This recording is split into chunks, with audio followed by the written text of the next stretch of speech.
సొలొమోను ద్వారా ఈ పనిని కొనసాగించాలని ఇష్టపడ్డాడన్న సంగతి దావీదు గుర్తించి ఆ సొలొమోనును సిద్ధం చేసి తన నివాస స్థలము దేవుని మందిరము కొరకు వాడుకున్న విషయము మనకు పరిచయం.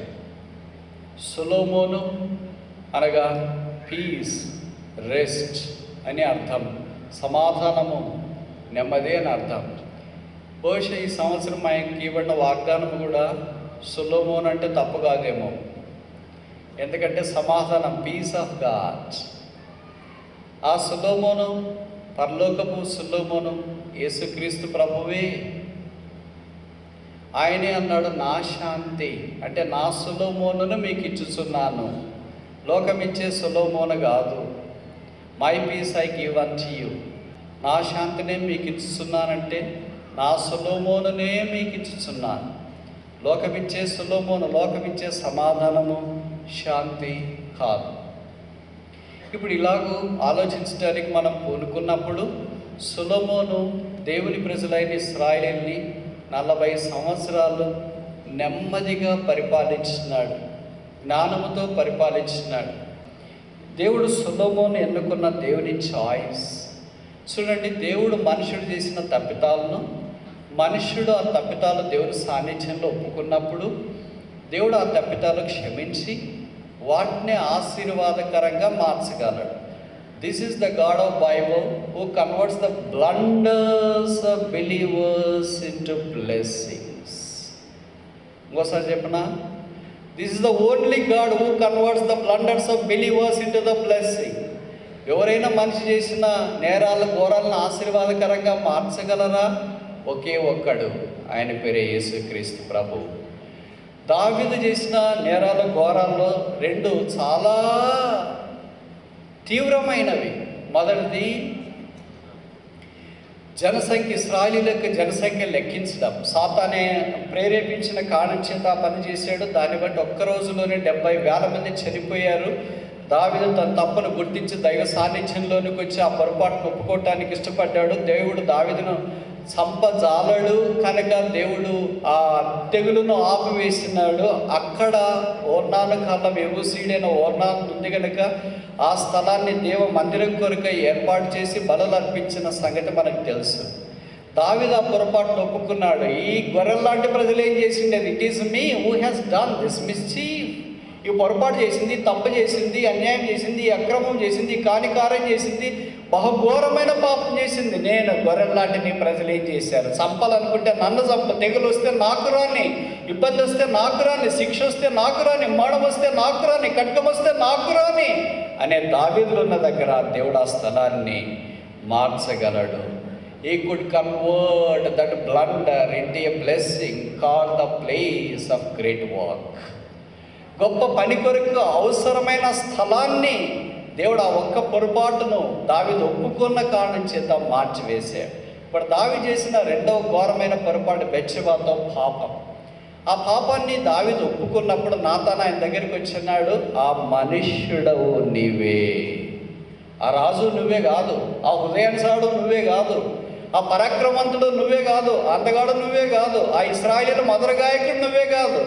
ఏ వ్యక్తి అయినా పాపం చేసినప్పుడు ఆ వ్యక్తి ఎవరంటే మనుషుడే.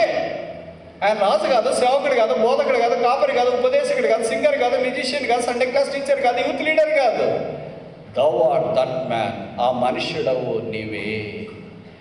దావీదు దాని కొరకే ఎంతగా క్షోభించినాడు. సాధారణంగా ఎవరైనా పొరపాటు చిన్నది మనం చేసినప్పుడు చెప్తే మనం అంగీకరించము. మనకి ఎగో చాలా బలంగా పనిచేస్తుంది. The greatest sin that is inhibited in the hearts of a believer is not idolatry, is not the sin of this world, but the sin of ఎగో.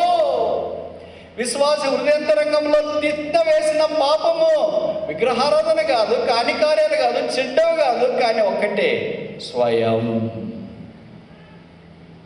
మీకు తెలుసు కదా, ఈజీఓ ఎగో అంటే expansion, expelling God out. E for expelling, G for God, O for out. దేవుణ్ణి బయటికి పంపించుట. నేను విశ్వాసిని నేను, బోధకుడిని నేను, సింగర్ని నేను, స్పీకర్ని నేను, ట్రాన్స్లేటర్ నేను, ఎల్డర్ని నేను, సండే క్లాస్ టీచర్ని నేను, సేవకుడిని నేను, బోధకుడిని నేను. దిస్ ఎగో దావీదులో లేదు. అందుకే నాతాను వచ్చిన వెంటనే ఆ మనుషుడు నీవే అన్న తర్వాత నాతాను యొక్క గద్దింపును స్వీకరించినాడు. దైవ గద్దింపుని ఏ వ్యక్తి అయితే మంచి మనసుతో స్వీకరిస్తాడో ఆ మనిషిని ఆశీర్వదించడానికి దేవుడు హద్దులు పరిమితులు చూడడు. Sky is the limit for such blessing. అలాంటి వ్యక్తిని దేవుడు ఆశీర్వదించడానికి ఆకాశమే హద్దు. మీకు తెలుసో తెలియదో, నాతాను అంటే దావీదుకి అంత ఇష్టం కనుక దావీదు ఒక కొడుకు పుట్టిన తర్వాత ఆ కొడుకు నాతాను అని పేరు పెట్టాడు. ఎవరైనా ఇంత ధైర్యం చేయగలమా?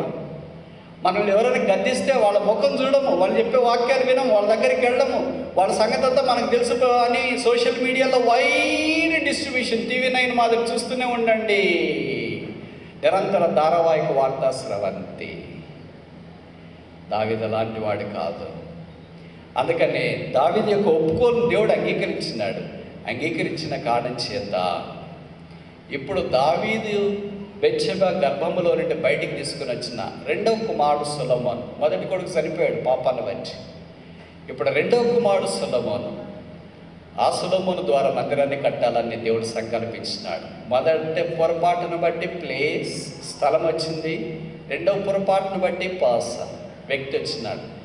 ఇలాగ చెప్పినానని నేను కూడా ఇలాంటి పొరపాటు చేస్తాను brother, I will also get a place, I will also get a person అని అట్లా రాంగ్ తీసుకోవద్దండి. Don't take things negative.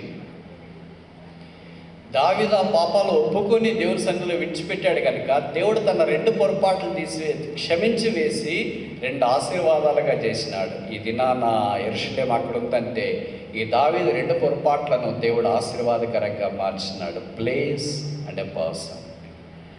ఆ వ్యక్తి సొలొమోను.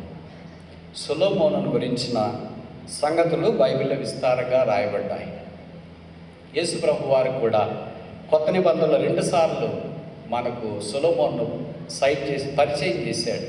మొదటిది 6వ అధ్యాయం మత్తయి సువార్త కొండ మీద ప్రసంగంలో అడవి పుష్పాలు వాటి వైభవాన్ని గురించి తెలియజేస్తూ సొలొమోను సైతము వీటిలో ఒక్కదాని వలె అలంకరించబడలేదంట. రియా అసలు సొలొమోను అంటేనే మనకు జిగిల్ అనిపిస్తుంది. అలాంటిది అడవి పుష్పాలంట సొలొమోను యొక్క వైభవాన్ని మించిన వైభవంతో ఉన్నాయంట. ఎవరా అడవి పుష్పాలు? అడవి చెట్ల నడమ జల్దర వృక్షం వలె ఉన్న యేసును అంగీకరించడానికి పూనుకున్న పుష్పాలు లాంటి మనం. అంటే కొత్త నిబంధనలో యేసుక్రీస్తు ప్రభువుని అంగీకరించిన వారు ఆ పుష్పాలకు పోల్చబడ్డారంటే తప్పంటారా?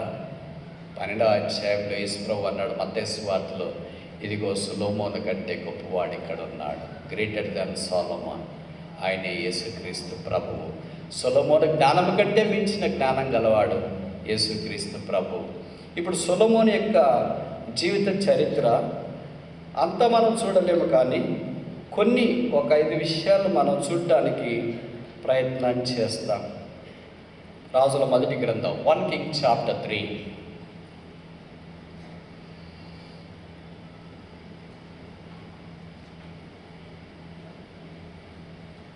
verse 3. రాజుల మొదటి గ్రంథం 3వ అధ్యాయం 3వ వచనం. 1 King chapter 3 verse 3. తన తండ్రి అయిన దావీదు నియమించిన కట్టడలను అనుసరించి సొలొమోను యెహోవా యందు ప్రేమ ఉంచెను గాని ఉన్నత స్థలముల యందు అతడు బలులను మాత్రం అర్పించు ధూమం వేయించుడను. పై వరుస తన తండ్రి అయిన దావీదు నియమించిన కట్టడలను అనుసరించి. Is a man of decrees. దేవుని కట్టడలు, దేవుని ఆజ్ఞలు గైకొనేవాడు. రాజు చేసిన దాన్నే శాసనం అంటాం, ఆజ్ఞ అంటాం, కట్టడ అంటాం. ఇది 119వ కీర్తనలో మనకు పదే పదే దొర్లుతున్న మాట. కనుక మొదటిది దేవుని వాక్యము, దేవుని కట్టడ, దేవుని శాసనం గుర్తించాల. ఇది కట్టడ, వాక్యము, శాసనం అంటే అర్థం ఏంటంటే ఎవరు మార్చలేడు దీన్ని అని అర్థం. అలాంటి వాక్యాన్ని ప్రభు మనకు అనుగ్రహించినాడు. ఈ వాక్యం ద్వారానే మనం నడిపించబడుతున్నాం. దీన్ని మనము వినడం మాత్రమే కాకుండా, రాసుకోవడం మాత్రమే కాకుండా, ఇప్పుడు కొత్త పదం షేర్ చేయడం మాత్రమే కాకుండా ఆచరించే వారిగా ఉండాలని. Keep us of the word of God. Blessed are they that heareth, blessed are they that readeth, blessed are they that keepeth. కనుక దేవుని వాక్యం వినేవారు, దేవుని వాక్యము చదివేవారు, దేవుని వాక్యం షేర్ చేసేవారు, దేవుని వాక్యం మాట్లాడేవారు, దేవుని వాక్యం అన్నిటికంటే ముఖ్యంగా ఆచరించి గైకొనేవారు. దాన్ని యేసుప్రభు వారు తన చివరి ప్రసంగంలో శిష్యులకు బోధించిన బోధ ఇదే. నన్ను మీరు ప్రేమిస్తున్నారని దానికి ఒకటి హేతు ఏంటంటే, నా ఆజ్ఞలు మీరు గైకొంటారు. If you love me you will keep my commandments. మీరు నన్ను ప్రేమిస్తే నా ఆజ్ఞలు గైకొంటారు. నా ఆజ్ఞలు గైకొనట్లేదంటే ఏమని అర్థం? మీరు నన్ను ప్రేమించట్లేదని అర్థం. This very simple. దీన్ని మనం ఎంతో కాంప్లికేట్ చేస్తాం. Christian life is so simple, but we complicate it. దీన్ని మనం చాలాసార్లు చాలా సమ్మిళితం చేస్తూ ఉంటాం. దేవుడు మనుషునికి మొదట ఒకే ఒక ఆజ్ఞ ఇచ్చినాడు, తోట చెట్ల ఫలములన్నీ నువ్వు తినొచ్చు. ఎంత బాగుంటుంది చూడండి, మీరు ఊహించుకోండి. ఈ విజయవాడ అంతట్లో ఒకే ఒక కప్పులు ఉన్నారనుకోండి. విజయవాడ అంతా బిల్డింగులు లేవు, తోటలు మాత్రం ఉన్నాయనుకోండి.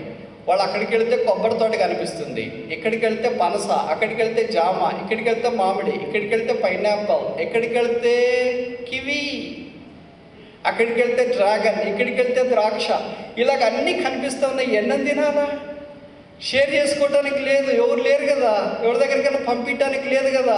కనుక వెళ్ళిన వెంటనే ద్రాక్ష బాగుందని ఒక పండు తింటున్నారు, యాపిల్ బాగుంది, కివి బాగుంది, వాటర్ మెలన్ బాగుంది, ఇలాగ రకరకాలుగా. ఇంకా డేట్స్ ఇవి ఇంకా బాగున్నాయి, ఖర్జూరాలు బాగున్నాయి. అలాగ ఒకటి తిన్నాక కూడా కడప నిండిపోతుంది.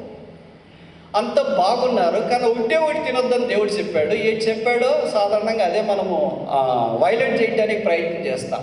ఆ తోట చెట్ల మధ్యలో ఉన్న ఆ ఫలాన్ని మీరు తినొద్దండి, తిన్నారు మీరు చస్తారు, ఈ షాల్ డై. అది దేవుని మాట. 2వ అధ్యాయం ఆదికాండంలో మనం చూస్తాం, 17వ వచనం అనుకుంటా. సాతానుడు వచ్చి ఏం చెప్పాడంటే 3వ అధ్యాయంలో అవ్వ దగ్గర, అవ్వా ఏంటి అయ్యో అక్కడే ఉన్నారేంటి, బ్రదర్ ఎక్కడికి వెళ్ళాడు, ఆయన వేరే దగ్గర వేరే తోటలో పొలాలు అవి చూస్తున్నాడు ఏంటి, అయ్యో వదిలేసాడా? వదిలేయలేదు, వదిలించడానికి వచ్చినావు నువ్వు. విషాదకరం ఏంటంటే ఆమె యొక్క ఆలోచన, సాతాను యొక్క ఆలోచన గుర్తుపట్టలేకపోయిందావా. అందుకనే పండు తీసుకుని వచ్చి ఆదాముకి ఇచ్చింది. ఆదాము తిన్నాడు. బైబిల్ రాయబడిన అతడు కూడా తిన్న కారణం చేత ఇద్దరికి జరిగిన నష్టం జరిగింది. ఇప్పుడు వారిద్దరు తోటలో నుండి బయటికి పంపించబడ్డారు. దేవుడు ఒక్క ఆజ్ఞిస్తే ఒక్క ఆజ్ఞ కూడా మనుషులు నెరవేర్చడండి. ఇది ఎలాగుంటుందంటే, పిల్లలను అందరినీ కాలేజీకి పంపించి, స్కూల్కి పంపించి ఒకటే ఒక పరీక్ష, ఒకే ఒక క్వశ్చన్ పేపర్ ఇచ్చినారు. ఒకే క్వశ్చన్ పేపర్లో కూడా అది కూడా రాయకుండా ఫెయిల్ అయితే వాడిని ఏమంటాం? చెప్పరేంటి, ఏమంటాం వాళ్ళు? ఇన్ని పుస్తకాలు లేదు, ఇన్ని యూనిట్లు లేదు, క్వశ్చన్ పేపర్ బండెలు లేదు, ఒకే క్వశ్చన్ పేపర్, ఒకే క్వశ్చన్ ఉంది, దాంట్లో ఒకే ప్రశ్న పత్రం, ఒకే ప్రశ్న ఉంది. ఆ ప్రశ్నకు జవాబు కూడా రాసి పాస్ కాలేదంటే ఏమనాలి మరి? ఎవరు వాళ్ళు? మనమే. సరే, ఒకటంటే రాయలేకపోయినాడేమో, బాధేసిందేమో అని మోషే దినాల్లో దేవుడు ఒకే క్వశ్చన్ పేపర్లో 10 క్వశ్చన్లు ఇచ్చేశాడు. నీ తండ్రి అయిన దేవుడిని సేవించాలా, తల్లిదండ్రులు సన్మానించాలా, ఇంకా అన్ని 10 ఆజ్ఞలు ఇచ్చేసరి ఇదేనా రాయన్నాడు. ఒకే క్వశ్చన్కి జవాబు రాయేసి పాస్ కాలేనాడు, ఒకే క్వశ్చన్కి జవాబు రాయకుండా ఫెయిల్ అయినాడు. 10 క్వశ్చన్లకు జవాబు ఎలాగ రాస్తాడు? అంటే రాస్తాడేమో అని దేవునికి మన మీద చాలా నమ్మకం, అది ఫెయిల్ అయిపోయినాడు. ఇలాగైతే కుదరదని కొత్త నిబంధనకు వచ్చిన తర్వాత దేవుడు ఒకే ఒక ప్రశ్న పత్రంలో 2 ప్రశ్నలు ఇచ్చినాడు. మొదటి ప్రశ్న, నీ దేవుడైన యెహోవాను పూర్ణ మనసు, పూర్ణ ఆత్మ, పూర్ణ అంతా ప్రేమించు. 2వ ప్రశ్న, నిన్న వల్లే నీ పొరుగు వారిని ప్రేమించు. ఇప్పుడు మనుషులు ఈ 2 ప్రశ్నలకు జవాబు రాయలేక సోషల్ మీడియాలోకి వెళ్ళి అక్కడికి వెళ్ళి ఇక్కడికి వెళ్ళి తంటాలు పడి కాపీలు కొట్టి పేపర్ నింపుకోలేకపోతున్నారు. ఈ ఆజ్ఞ మనం పాటించకపోతే ఎంత నష్టం జరుగుతుందో తెలుసా? మనం చాలాసార్లు తేలిక అనుకుంటాం, దేవుని వాక్యం విన్నామో ఏదో ఉంటాం. నాకు చాలాసార్లు అనిపిస్తుంది, ఇలాంటి మీటింగ్లో మనుషులు కూర్చునేది చూస్తే బాడీ లాంగ్వేజ్ ఇంపార్టెంట్. విచిత్రం ఏంటంటే, ఎవరు బాడీ లాంగ్వేజ్ అయితే డిస్కరేజింగ్ ఉంటుందో వాళ్ళే ముందు కూర్చుని ఉంటారు, వాళ్ళే ఎదురు కూర్చుని ఉంటారు. వాళ్ళు వెనక కూర్చోవచ్చుగా, కూర్చోబెట్టాడు వెనక సాధారణ వాళ్ళని. ఎందుకంటే స్పీకర్ని డిస్కరేజ్ చేయాలంటే వాళ్ళు ఉండాలా. అర్థమైందే? బాగా ఆసక్తి కలిగిన వాళ్ళు, మంచి బాడీ లాంగ్వేజ్ ఉన్నవాళ్ళు వాళ్ళు ఎక్కడో కూర్చుని ఉంటారు. బాడీ లాంగ్వేజ్ డిస్కరేజింగ్ ఉన్నవాళ్ళు ముందే కూర్చుంటారు. అందుకే మీటింగ్లు అంటే చాలా కష్టం. మా క్లాసులు తేలిక కానీ, ఎందుకంటే పిల్లలు ఇట్లే ఉంటారు, అలర్ట్. వినకపోయినా పర్వాలేదు, బాడీ ప్రెజెంట్ మైండ్ ఆబ్సెంట్, అది వేరే విషయము. కానీ ఇలాగే ఉంటారు. ఇక్కడ అట్ట కాదు, ఎవరైనా ఎట్లనే ఉండొచ్చు కదా, రకరకాల పొజిషన్లో వాళ్ళు ఉంటారు. వాళ్ళు ఏమనుకుంటారు, ఆహా మాదే ముందులే అని. నేను ఒక ఊర్లో మీటింగ్కి వెళ్ళా. నా ఎదురుగా బ్రదర్ కూర్చుని ఉన్నాడు, ఫుల్ మీసాలు పెట్టుకున్నాడు. పోనీ పెద్ద బ్రదర్ అంటే పెద్ద బ్రదర్ కూడా కాదు, కుర్రోడే, ఒక 30 ఏళ్ళు అట్లా ఉంటాయి. కుర్చీ మీద కూర్చొని ఇట్లా వెనక్కి చేతులు తప్పుకొని మీసాలు చెప్తా కాళ్ళ మీద కాలు వేసుకొని నా వైపు చూస్తున్నాడు. అంటే దగ్గరగా చూస్తామని. ఎట్లా వాక్యం వస్తుంది చెప్పండి మీరే? అంత ఆర్షిక్ లేని వాళ్ళు ఉన్నారు కానీ, బట్ ఇంక వీళ్ళ టైపులో వీళ్ళు ఉంటారు. నేను దిగొచ్చిన తర్వాత వేరే బ్రదర్ని పిలిచి అడిగినా, ఎవరు బ్రదర్ ఆయన అంటే, అయ్యో బ్రదర్ ఆయన ఎండారు కొడుకు బ్రదర్. నేను అప్పటిదాకా రక్షణ లేనోడేమో, బయట ఉన్నాడేమో, కొత్తగా వచ్చినాడేమో, మొదటిసారి వచ్చినాడేమో అని అనుకుంటే, మరి ఏంటి బ్రదర్ అంటున్నాడు, ఇంకా మిమ్మల్ని మేలు బ్రదర్, కాలు అల్లాడించి ఇంకా అంత ఘోరంగా చేస్తాడు, ఇంకా మీకు మేలు అన్నాడు. ఇట్లాంటి వాళ్ళందరినీ సాతాను మందిరంలో పెట్టింటాడు. ఎందుకంటే మనమంతా నిరుత్సాహపడటానికి, ముఖ్యంగా వాక్యోపదేశకుడు నిరుత్సాహపడటానికి. అలాంటి వాళ్ళే ముందు కూర్చోబెడతాడు, వాళ్ళకే స్థలం దొరుకుతుంది. బాగా బాడీ లాంగ్వేజ్ ఉంటే చక్కకుండే వాళ్ళకి సాధారణంగా స్థలము దొరకకపోవచ్చు. విచిత్రం ఏంటంటే, ఈ వాక్యం విన్న తర్వాత ఆ ప్రకారంగా జీవించాలనే దేవుని యొక్క ఉద్దేశం. జీవించకపోతే ఏమవుద్ది? మనకు కావాల్సింది అదే కదా, అల్టిమేట్ బై ప్రోడక్ట్ కావాలా. చేయకపోతే ఏంటి, చేస్తే ఏంటి కాదు, చేయకపోతే ఏంటి కావాలా, అదే కదా బైబిల్లో కూడా రాసినారు 3వ అధ్యాయంలో. చేయకపోతే ఏం జరుగుతుంది? ఇప్పుడు సమయాన్ని బట్టి అన్నీ చెప్పలేదు, నేను ఒకటి మాత్రం చెప్తా. ఇప్పుడు చేయకపోతే ఏం జరుగుతుంది అంటే, స్త్రీకి సంబంధించి ప్రసవ వేదన అధికమవుతుంది. బ్రదర్కి సంబంధించి ఏమైంది? నువ్వు కష్టపడి చెమటోడ్చి భూమిని దున్ని దాన్ని కాపాడాలి. ఒక బ్రదర్కి ఇంత అవసరం అండి? చెమట ఎవరికొరకు గాయాలా, భూమి ఎవరికొరకు దున్నాలా? పోనీ పండించినాడా అని అనుకో, వాటర్ మెలానో మస్క్ మెలానో ఏదో ఒక మెలానో పండించినాడు, ద్రాక్షనో మామిడో పండించినాడు, ఎక్కడ అమ్మాలా? రైతు బజారా? ఆర్గానిక్ ఫామా? ఆన్లైన్ షాపింగా? ఎవరు తీసుకుంటారు? ఎవరికి అమ్మాలి బ్రవ్వా? ఎవరికి అమ్ముతావా లేదా తర్వాత సంగతి, నువ్వు కష్టపడాల్సిందే. చాలా ఆశ్చర్యం కదా. ఆ పాపం చేయని దాకా ఎలాగున్నాడు, ఇలాగ వెళుతున్నాడు, కనిపిస్తే తీసుకుంటున్నాడు, తింటున్నాడు, వెళుతున్నాడు, కనిపిస్తే తింటున్నాడు, తీసుకుంటున్నాడు. ఎక్కడ నిద్రపోవాలనిపిస్తే అక్కడ నిద్రపోతున్నాడు, ఎక్కడ లేవాలనిపిస్తే అక్కడ లేస్తున్నాడు, ఎక్కడ తాగాలనిపిస్తే అక్కడ ప్యూర్ మినరల్ వాటర్ ఆర్ఓ తాగేస్తున్నాడు, అక్కడ తిరుగుతున్నాడు. ఇప్పుడు పాపం చేసిన తర్వాత ఇటు తీసుకెళ్ళడానికి లేదు, ఎందుకంటే తోటలో నుండి బయటికి పంపించారు. నువ్వు కావాలంటే ఏం చేయాలా? కష్టపడాలా, చెమటోడ్చాలా, తానే పండించుకోవాలా. పండించిన తర్వాత ఎవడని ఉంటే కదా. ఇప్పుడు చూడండి, మీరు భార్య భర్తలు ఇద్దరే ఉన్నారు అనుకోండి, ఇంట్లో వంట చేసుకోరు సాధారణంగా, ఎందుకని లేకుండా కాదు. ఏంటక్క చేసుకోలేదంటే, ఏం చేసుకుంటావు బ్రదర్, మా ఇద్దరే కదా, ఏం తింటావు, ఎంత మిగిలిపోతే చేసిందంతా. ఆయనకి షుగర్, నాకు బీపీ, ఏం తినలేదు.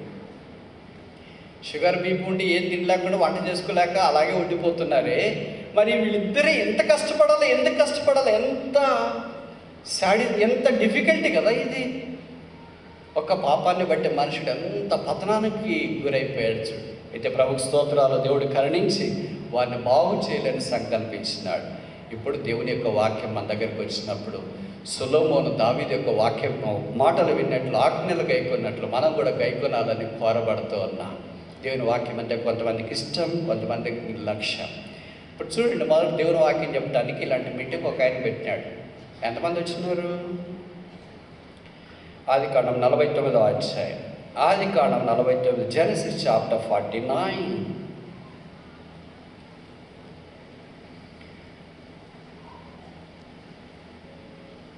verse 1, 2. మొదటి వచనం, ఆదికాండం 49 మొదటి వచనం. యాకోబు తన కుమారులను పిలిపించి ఇట్లనను, మీరు కూడి రండి, అంత దినముల్లో మీకు సంభవింపో సంగతులు మీకు తెలియజేసేదును. యాకోబు కుమారులారా, కూడి వచ్చి ఆలకించుడి, మీ తండ్రి అయిన ఇశ్రాయేలు మాట వినుడి. నాకు తెలిసి మొదట కాన్వకేషనో మీటింగో ఏదో ఒకటి ఇదే అనుకుందాం. దీనికి స్పీకర్ ఎవరు? యాకోబు. ఆడియన్స్ ఎవరు? ఆయన కుమారులు 12 మంది రావాలా. 12 మంది వచ్చినారా రాలేదా?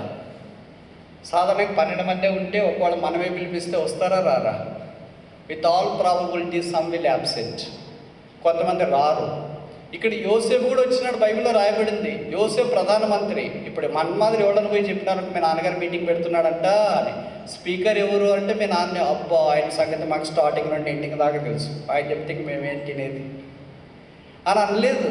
లేకపోతే యోసేపు ఇలాగ చెప్పొచ్చు, నేను ప్రధానమంత్రి కదా, నాకు ఎక్కడ టైం ఉంటుంది, ఎన్ని ఫైల్స్ చూడాలి, ఎన్ని మీటింగ్లు అటెండ్ కావాలి, ఎన్ని ఇనాగ్రేషన్లు, ఎన్ని రిబ్బన్లు కట్ చేయాలా, ఎన్ని స్థలాలకు వెళ్ళాలా, ఎన్ని మీటింగ్లకు వెళ్ళాలా, కనుక నాకు ఎక్కడ టైం ఉంటుంది, కావాలంటే మీరు యూట్యూబ్లో అప్లోడ్ చేయండి, ఖాళీగా ఉన్నప్పుడు రాత్రి నిద్రపోయేటప్పుడు వింటా.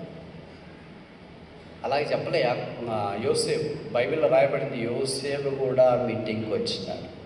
నేను ఖచ్చితంగా చెప్తాను, ఇక్కడ ఎవరు పిఎం లేరు కదండి, ఉన్నారా? ఒక పిఎంఏ వాళ్ళ నాన్నగారు వాక్యం చెప్తారంటే 12 మంది ఆడియన్స్లో ఒక ఆయన వచ్చినాడంటే మీకు వాక్యం అంటే లెక్కలేదేంటి, శ్రద్ధ లేదేంటి, ఎక్కడైతుంది బ్రదర్ ఉద్యోగం బ్రదర్? ఎవరైనా యోసేపు కంటే గొప్ప ఉద్యోగం చేసేవాళ్ళు చేయొద్దండి, యోసేపు కంటే అందమైన వాళ్ళు గొప్ప వాళ్ళు ఉంటే చేయొద్దండి, యోసేపు వల్ల బలగం కలిగిన వాళ్ళు ఉంటే చేయొద్దండి, యోసేపు వల్ల డబ్బులు కలిగిన వాళ్ళు ఉంటే చేయొద్దండి. యోసేపు అనే పేరు పలకటానికి కూడా యోగ్యత లేదు మనందరికీ. యోసేపు లాంటి వాడు వాళ్ళ నాన్నగారు చెప్పారు, మీరు కూడి రండి, అన్ని దినాల్లో నేను జరిగిపోయే సంగతులు చెప్తా అని అంటే యోసేపు వచ్చినాడు. ఒకవేళ రాకపోయింటే ఏమైండేది? మనకు కావాల్సింది అదే కదా. రాకపోతే ఏంటి, చేయకపోతే ఏంటి, విధేయం చూపించకపోతే ఏంటి అని. యోసేపు ఆ మీటింగ్కి రాకపోయింటే వాళ్ళ నాన్నగారు ఒకరినొకరిని ఆశీర్వదిస్తూ వచ్చినాడు కదా. యోసేపు దగ్గరికి వచ్చినప్పటికి యోసేపు ఎక్కడా? డాడీ రాలేదు, నీకు తెలుసు కదా, ప్రధానమంత్రి ఆయన చాలా మీటింగ్లో బిజీగా ఉన్నాడు, ఫరో కూడా పిలిచేసాడంట, వీలు కాదని చెప్పాడు, నన్ను ఆశీర్వదించు, నేను పోయి చెప్తా. అలాగే లేదు, ఇక్కడ బైబిల్లో రాయబడింది యోసేపు ఫలించడి కొమ్మ. యోసేపు రాకపోయింటే ఏమైంటుంది? ఇవిడే మిస్ దట్ బ్లెస్సింగ్, ఆశీర్వాదం పోగొట్టుకుని ఉండేవాడు. యోసేపు రాలేదా? రాలేదు. Okay, next Benjamin. యోసేపు ఆశీర్వాదం ఏంటి? He missed it. So many times people, believers miss the blessing because they are not found. దేవుని యొక్క వాక్యం ప్రబోధన చెప్పేటప్పుడు, వాక్యం బయటికి వెళ్ళేటప్పుడు, వాక్యము కార్యరూపకంగా మనుషుల మధ్యలోకి ప్రవహించేటప్పుడు వారు రాని కారణం చేత ఆశీర్వాదాన్ని పోగొట్టుకుంటున్నారు. పాత నిబంధన దినాల్లోనే వాక్యమైన యేసు శరీరధారిగా ఈ భూమి మీదకి రాకుండా ఉన్న దినాల్లోనే మొదటి పుస్తకంలోనే 49వ అధ్యాయంలోనే యాకోబు ద్వారా దేవుడు వాక్యాన్ని ప్రకటించేటప్పుడే యోసేపు లాంటి వాళ్ళు వచ్చి ఆశీర్వాదం పొందితే, ఈ కొత్త నిబంధన దినాల్లో దేవుని వాక్యమైన యేసు ప్రభు వారు కృపాసత్య సంపూర్ణంగా మన మధ్యలోనికి నివసించడానికి దిగివచ్చిన ఈ దినాల్లోనే దేవుని యొక్క వాక్య ప్రకారం విని జీవించడానికి తీర్మానం చేసుకోకపోతే యోసేపు ఆశీర్వాదంలోనికి మనం ఎలాగొస్తామో. అందుకే జీవితం అంతా ఓడిపోయే, పడిపోయే, పతనమైపోయే, ఎక్కడా సత్వ సామరస్యం కనిపించదు. యోసేపు ఒక్కడే ఐగుప్తులో సాక్షిగా నిలబడ్డాడు. హేతు ఏంటంటే దేవుని ఆజ్ఞను ఇష్టపడేవాడు, ప్రేమించేవాడు. దావీదు ఆజ్ఞను సొలొమోను ఇష్టపడ్డాడు. Is a man of degree. దేవుని ఆజ్ఞ మనం కూడా గైకోగలిగితే ఎంత ఆశీర్వాదంలోనికి వస్తాం. రెండోది చూస్తామా? రాజుల గ్రంథం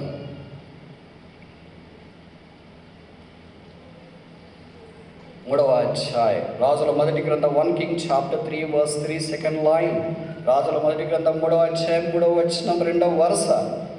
సొలొమోను యెహోవా యందు ప్రేమ ఉంచెను. What a beautiful statement it is. నన్ను గురించి కూడా ఈ మాట రాస్తే ఎంత బాగుండో అని నాకు అనిపిస్తుంది. సొలొమోను యెహోవా యందు ప్రేమ ఉంచెను. కర్మేలి యేసునందు ప్రేమ ఉంచెను. విజయవాడ యేసునందు ప్రేమ ఉంచెను. కృష్ణా జిల్లా యేసునందు ప్రేమించను. ఉభయ జిల్లాలు కలిపేస్తాను. ఆంధ్రప్రదేశ్ యేసునందు ప్రేమ ఉంచెను. ఎంత బాగుంది మాట. ప్రేమ ఈజ్ నో సెల్ఫిష్ అట. Love is not selfish, love is unselfish. Love doesn't take, love gives. ప్రేమ ఎప్పుడు స్వీకరించదు, ప్రేమ ఎప్పుడు ఇస్తుంది. ప్రేమ ఎప్పుడు నిస్వార్థంగా ఉండదు, నిస్వార్థంగా ఉంటుంది. ఆ ప్రేమే యేసుక్రీస్తు. అందుకే 1 యోహాను 4:8 అనుకుంటే గాడ్ ఈజ్ లవ్. దేవుడు ప్రేమ స్వరూపి. ఆయన ప్రేమ గలవాడు కనుక ఆయనే తను మన కొరకు అప్పగించుకోవటానికి ఈ భూమి మీద మన కొరకు వచ్చిన సంగతి మనకు పరిచయం. It's a man of devotion. భయభక్తులు కలిగిన వాడు, భక్తి పారివస్యముతో పొంగి పొర్లుతున్నవాడు. ప్రేమలో ఆ డివోషన్ అనేది ఉంటుంది, ఆ భక్తి ఉంటుంది. మన సంగతి ఏంటి? మనకు భయం ఉంటే భక్తి ఉండదు, భక్తి ఉంటే భయం ఉండదు. ఈ రెండు లేని వాళ్ళే చాలామంది ఉంటారు. సొలొమోనులో ఈ భయం ఉంది, భక్తి ఉంది. అందుకనే దేవుణ్ణి ఆయన ప్రేమించడానికి ఇష్టపడ్డాడు. ప్రేమించేవాడు ఆయన కొరకు ప్రాణం పెట్టడానికి కూడా ఇష్టపడతాడు. సొలొమోను దేవుని ప్రేమించినట్లు మనం ఆ యేసును ప్రేమించగలమా? బైబిల్లో రాయబడింది కదా, ఎఫెసీ పత్రిక 5వ అధ్యాయంలో పురుషులారా మీ భార్యలను ప్రేమించండి, అటువల్లే క్రీస్తు కూడా. అటువల్లే అంటే అర్థం ఏంటి? There is a model, there is a prototype, there is a path set before you, there is a manual. అంటే అంతకుముందు ఒకళ్ళు చేశారు, వారు ముందు వెళ్ళారు, వారు సిద్ధపరిచినారు, వాళ్ళు గ్రాఫ్ గీసినారు, వాళ్ళు పిక్చర్ పెట్టినారు. అటువల్లే ప్రభు అలాగ మనల్ని ప్రేమించినాడు కనుక బైబిల్లో రాయబడింది కదా, it is not that we first loved him but he first loved us. మనం ఆయన మొదట ప్రేమించింది కాదు, ఆయనే మొదట మనల్ని ప్రేమించాను. ప్రేమించేవాడు ప్రభుని వెంబడించడానికి ఇష్టపడతాడు. ఈ కొత్త సంవత్సరంలో ప్రభుని ప్రేమించడానికి మనం తీర్మానం చేసుకుంటే ఎంత బాగుంటుంది. లోకాన్ని అంతా ప్రేమిస్తాం, మెరుగు పొరుగును ప్రేమిస్తాం, పరిచయమైన వాళ్ళు ప్రేమిస్తాం. కొంతమంది ఏం చెప్తారు, నేను దేవుని ప్రేమిస్తున్నాను బ్రదర్, పక్కన మాత్రం ద్వేషిస్తున్నానని. That is not correct. Love is both horizontal and vertical. ప్రేమ ఎప్పుడూ ఇలాగే ఉంటుంది, అదే సమయంలో ఇలా కూడా ఉంటుంది. ఈ రెండు కలిపితే ఏమైతే క్రాస్, సిలువ. ప్రేమ మొదట దేవుని ప్రేమిస్తుంది, తర్వాత సమాంతరంగా పొరుగు వారిని ప్రేమిస్తుంది. ఇదే కొత్త నిబంధనలోని సంగతి, ఇదే సిలువ, ఇదే తండ్రిని ప్రేమించు, పొరుగు వారిని ప్రేమించు. ఈ రెండు లేకుండా మనం ఏం చేస్తామంటే, ఇది లేదులే నేను దేవుడినే ప్రేమిస్తానంటే అలాగైతే సిలువ ఇది. It can never be a cross. I cannot love God without loving my neighbor. I cannot love God without loving my neighbor. నేను దేవుని ప్రేమించకుండా పొరుగువాని ప్రేమించలేను, పొరుగువాని ప్రేమించకుండా దేవుని నేను ప్రేమించలేను. నేను పొరుగువాని ప్రేమిస్తున్నానని చెప్పి మోసం చేసుకునే స్థితిలోనికి మనలో చాలామంది వచ్చినాం అనుకుంటా. కనుక సొలొమోనుకున్న రెండవ లక్షణం ఏంటంటే డివోషన్, భక్తి. మూడవది చూస్తామా? రాజుల మొదటి గ్రంథం 3వ అధ్యాయం, 1 Kings chapter 3. రాజుల మొదటి గ్రంథం 3వ అధ్యాయం 5వ వచనం. గిబియోనులో యెహోవా రాత్రివేళ స్వప్నమందు సొలొమోనుకు ప్రత్యక్షమై. Is a man of dream. స్వప్నమందు దేవుడు ప్రత్యక్షమయ్యాడు.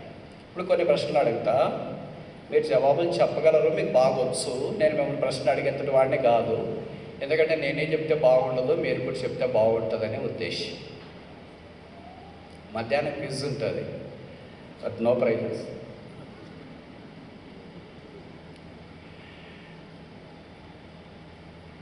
మొదటి ప్రశ్న, బైబిల్లో కలలు కన్న వారు ఎంతమంది? How many dreamers are mention in the scriptures? రెండవ ప్రశ్న, who is a first dreamer? మొదటి కలగన్న వారు ఎవరు? మూడవ ప్రశ్న, ఆఖరిగా కలగన్న వారు ఎవరు? నాలుగో ప్రశ్న, పాత నిబంధనలు ఎంతమంది కలలు కన్నారు, కొత్త నిబంధనలు ఎంతమంది కలలు కన్నారు? ఐదో ప్రశ్న, ఆఖరి ప్రశ్న, సొలొమోను కలలు కనిన వాళ్ళు ఎన్నో వాడు? ఈ ప్రశ్నలన్నిటికీ మీ దగ్గర జవాబు ఉందనుకుంటా. ఒకదాని తర్వాత ఒకటి ప్రార్థన చేసుకొని రాయండి. మొదటి ప్రశ్న ఏంటి? బైబిల్లో మొదట కలగన్న వ్యక్తి ఎవరు? మీకు తెలుసు జవాబు, గట్టిగా చెప్తారా నేను చెప్పనా? మీరు గట్టిగా చెప్తారా నేను చెప్పనా? యోసేవా? యాకోబా? యాకోబు కలగన్నాడు, యోసేఫ్ కనగలన్నాడు, but they are not the first dreamers anyway. Incorrect, question passes. అబీమెలెకు ఆదికాండం 20వ అధ్యాయంలో మనం చూస్తాం కదా, గిరారు రాజైన అబీమెలెకు మొదట కలగన్నాడు. రాత్రివేళ స్వప్నమందు అబీమెలెకు వద్దకు దేవుడు వచ్చి శార విషయమై మాట్లాడిన సంగతి మనకు పరిచయం. కనుక దేవుని యొక్క వాక్యంలో మొదట కలగని వ్యక్తి అబీమెలెకు. బైబిల్లో మొత్తం కలలు కన్నవారు 14 మంది ఉన్నారు. పాత నిబంధనలో 11 మంది ఉన్నారు, కొత్త నిబంధనలో 3 ఉన్నారు. ఇప్పుడు ముందుకెళ్ళక మనకు ఇంకో ప్రశ్న ఏంటంటే, బైబిల్లో ఆఖరి కలగన్న వ్యక్తి ఎవరు? యోహాన్. Incorrect, question passes.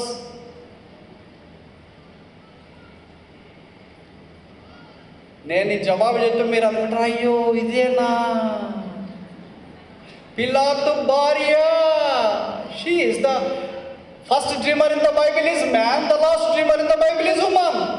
మొదటి కలగన్న వ్యక్తి ఏంటి? పురుషుడు. ఆఖరి కలగన్న వ్యక్తి ఏంటి? స్త్రీ. మొదటి కలగన్న వ్యక్తి ఏంటి? రాజు. ఆఖరి కలగన్న వ్యక్తి ఏంటి? రోమా అధికారి యొక్క భార్య. మొదటి కలగన్న వ్యక్తి బహుశా పగలేమో, ఆఖరి కలగన్న వ్యక్తి ఆమె బహుశా ఆ రాత్రి పూట కలగలిగింది. మొదట కలగన్న వ్యక్తి ద్వారా క్షేమము కలిగింది, ఆఖరి కలగన్న వ్యక్తి ద్వారా క్షేమము కలగలేదు.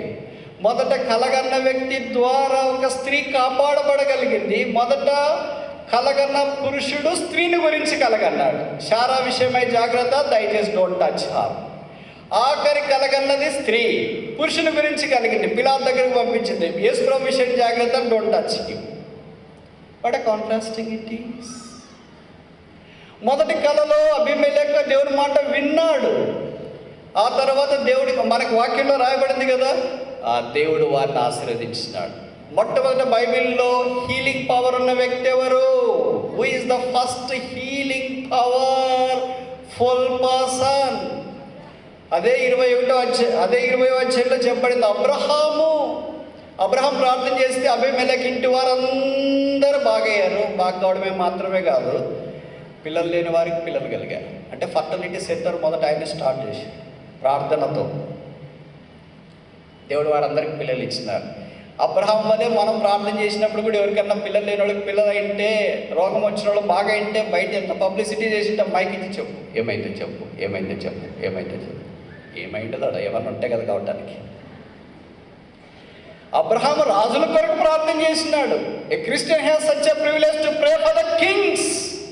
హూ హ్యాస్ ఏ భాగ్యం ఎవరికి ఉంది? అందుకే బైబిల్లో రాస్తారు, రాజులు నీకు ఉపచారం చేస్తారు, వారి దాతలు నీకు సహాయం చేస్తారు. That is the highest privilege God has given for a Christian. విచారకరమైన సంగతి ఏంటంటే, మనం అనుకుంటా, అయ్యో బ్రదర్ మా ప్రార్థన ఫ్యాన్ కూడా దాటిపోవట్లేదు, ఇంక రాజుల కొరకు ప్రార్థన చేసేది ఏంటి, మా ప్రార్థన వల్ల మాకే జవాబు రావట్లేదు, మా ప్రార్థనకి వేరే వారికి ఏం సహాయం చేస్తుంది అని అనుకుంటాం. అందుకే 65వ కీర్తన 2వ వచనం అనుకుంటాం, ప్రార్థన ఆలకించువాడా. సర్వ శరీరులు వస్తారని అక్కడ రాశారు, కానీ సర్వ అబ్రహాములు వస్తారని రాయలేదు, సర్వ సేవకులు వస్తారని రాయలేదు, సర్వ దేవదూతలు వస్తారని రాయలేదు, సర్వ కాపర్లు వస్తారని రాయలేదు. అంటే అర్థం ఏంటి? ప్రార్థన చేయడానికి సర్వ శరీరులు వచ్చినప్పుడు దేవుడు వారి ప్రార్థన ఆలకిస్తాడని ఆ వాక్యం మనకు తెలియజేస్తుంది. ప్రార్థన చేయడానికి గొప్ప సేవకులు, గొప్ప రాజులు, గొప్ప ప్రవక్తలు, గొప్ప వ్యక్తులే కాకుండా సామాన్యమైన మనిషి కూడా ప్రార్థన చేసినప్పుడు దేవుడు ఆలకిస్తాడు. ఇప్పుడు సొలొమోనుకు దేవుడు కలలో ప్రత్యక్షమయ్యి ఆ కలలో దేవుడు సొలొమోను ఇలాగ అడిగాడు, what you want me to do for you? నీకేం చేయాలని కోరుతున్నావా? మనల్ని దేవుడు అలాగ అడుగుతాడా? మనం ప్రార్థన చేస్తే అలాగ అడిగితే ఉంటే ప్రభు పెన్ డ్రైవ్ తీసుకొని వస్తాను. ఎందుకంటే మనకు ఒక కోరిక కాదు కదా, మనమే ఒక కోరికల పుట్ట. మన సంగతే కాకుండా మనకు పక్కన కూడా గుర్తొస్తారు కదా, భర్త, భార్య, పిల్లలు, కొడుకు, చిన్నాన్న, పెదనాయన, అందరు తీసుకుని వచ్చి ఫైల్ పెన్ డ్రైవ్ తీసుకుని వచ్చి ప్రభు ఇదిగో కోరికలన్నీ. దేవుడు ఈ ప్రశ్న ఇద్దరిని అడిగాడు బైబిల్ అంతట్లో, ఓన్లీ 2 people. మొదటి వ్యక్తి సొలొమోన్ని అడిగాడు, what you want me to do for you? నీ కొరకు నేను ఏం చేయాలని సొలొమోన్ అడిగాడు. ఆదామా, నీ కొరకు నేను ఏం చేయాలంటే ఆదాం చెప్పింటాడు, తోటల నుండి ఎడగొట్టాలి, ఇక్కడ పెట్టేయాలి. దేవుడు ఆదామని అడగలేదు. అలాగే నోహ దగ్గరికి వెళ్ళి ప్రశ్న అడిగితే, నోహ నీ కొరకు నేను ఏం చేయాలనుకుంటున్నా? అయ్యో ప్రభు ఏం చేయాలని అడుగుతున్నా ఏంటి, మీకు తెలుసు కదా వాళ్ళనే బాగుంది బయటకు వెళ్ళేదానికంటే అని అంటాడేమో. అలాగే దేవుడు అబ్రహాం దగ్గరికి వచ్చి, అబ్రహమా నీకేం చేయాలంట? అయ్యో ప్రభు నీకు తెలియదు ఏముంది, నాకు అసలు పిల్లలు లేరు కదా, ప్లీజ్ ఒక కొడుకునిస్తే చాలు. అందుకే దేవుడు అబ్రహాం దగ్గరికి రాలేదు. ఇస్సాకు నీ కొరకు ఏం చేయాలని కోరుతున్నావు? బలిపీఠం మీదకి వెళ్ళకపోతే చాలు. యాకోబు నీ కొరకు ఏం చేయాలని కోరుతున్నావు? మా అన్నను చంపేసేయి, లేకపోతే నన్నన్నా. మోషే నీ కొరకు ఏం చేయాలని కోరుతున్నావు? ప్రభు నా కొరకు ఏం చేయాలని కోరుతున్నావు ఏంటి? అసలు ఐగుప్తుల్లో నుండి ప్రజలు తీసుకుని వచ్చింది నేనే, నాయకత్వంలో 40 సంవత్సరాలు నడిపించినాను. యోర్దాను దాటితే అలాగే కనాన్లో ప్రవేశపెట్టి కాలు అలాగే పెట్టిన వెంటనే నువ్వు చంపే, కానీ నన్ను కనాన్లోకి ప్రవేశపెట్టుకుని బయట పెడితే ఏం బాగుంటుంది? చూసేవాళ్ళంతా ఏమనుకుంటారు, ఇంత బతికి ఇంటి వెనక్కి వచ్చినాడు అంట ఒకడు. తెలుగులో ఒక సామెత ఉంది, మీకు తెలుసు కదా, ఇంత బతికి ఇంటి ముందు కట్ట మీద కూర్చొని సావేమో కట్ట వెనక వచ్చినాడు ఇంటి వెనక. అలాగే ఇంత బతికిన తర్వాత నేను కనాన్లో ప్రవేశించలేదంటే ప్రజలు ఏమనుకుంటారు? వాళ్ళు అనుకునే దాన్ని బట్టి అయినా అనుకోకుండా నన్ను కనాన్లో ప్రవేశపెట్టానంటాడు దేవుడు. అందుకే ఆయన అడగలేదేమో. యెహోషువ దగ్గరికి వచ్చినాడు, యెహోషువ ప్రభువా ఏమంటావు, సూర్యుడు చంద్రుడు ఆగిపోయారు కదా, భూమి కూడా ఆపేస్తావా? ఇలా ఒక్కొక్కరి దగ్గరికి వచ్చి దేవుడు అడుగుతాడేమో అని మోషే వాళ్ళు అనుకున్నారేమో. దేవుడు అడగలేదు. సొలొమోన్ దగ్గరికి వచ్చినాడు. సొలొమోను ఏం కావాలని కోరుతావు? కుడి ఎడమ లేరుగా నీ ప్రజలను పరిపాలించడానికి నేను లేత ప్రాయం కలిగిన వాడిని, వీడిని నేను ఎలాగ పరిపాలించాలా? నాకు కొద్ది జ్ఞానం దయచేయి.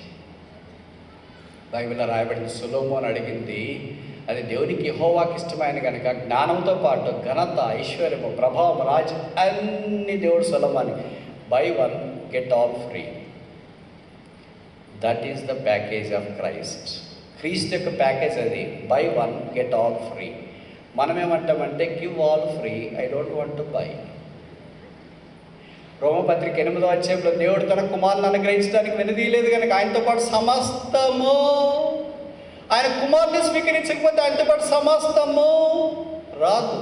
యేసు ప్లస్ ఆల్ థింగ్స్. అందుకే ఓ భక్తుడు అన్నాడు, I don't want anything for my self but I want everything for Christ.